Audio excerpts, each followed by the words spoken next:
मुंबऱ्यात ना हिंदू ना मुस्लिम ना सिख घाबरतात असं म्हणत जितेंद्र आव्हाड यांनी राणेंच्या वक्तव्यावर प्रतिक्रिया दिली आहे। मुंबऱ्याला दंगलीचा इतिहास नाही, इथं कायम सामाजिक एकता आणि सलोखा राहिला आहे असा दावा जितेंद्र आव्हाड यांनी केला आहे। मुंबऱ्यातील हिंदू मुस्लिम शीख समाज एकत्र आहे। मुंबऱ्यात सामाजिक ऐक्य कायम असल्याचं जितेंद्र आव्हाड यांनी स्पष्ट केलं। असे कोणीच घाबरत नाही, ना हिंदू घाबरतात, ना मुसलमान घाबरतात, ना सीख घाबरतात। मुंबऱ्याच्या बरोबर टोकावरती जिथे मुंब्रा म्हणजे खरं म्हणजे सुरुवात होत असेल तिथे एक स्वातंत्र्यपूर्व काळापासून एक शिखांची वस्ती, कोणाला माहितीये का?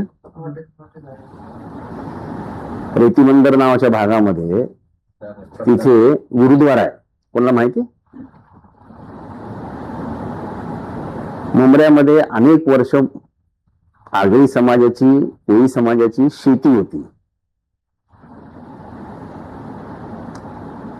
मुंबऱ्याला दंगलीचा इतिहास नाही, हे एक ऐतिहासिक शहर आहे। इथे पौराणिक मुंब्रा देवी कधी बसवली गेली काही त्याचं हे नाही। मंदिर डोंगरावर आहे।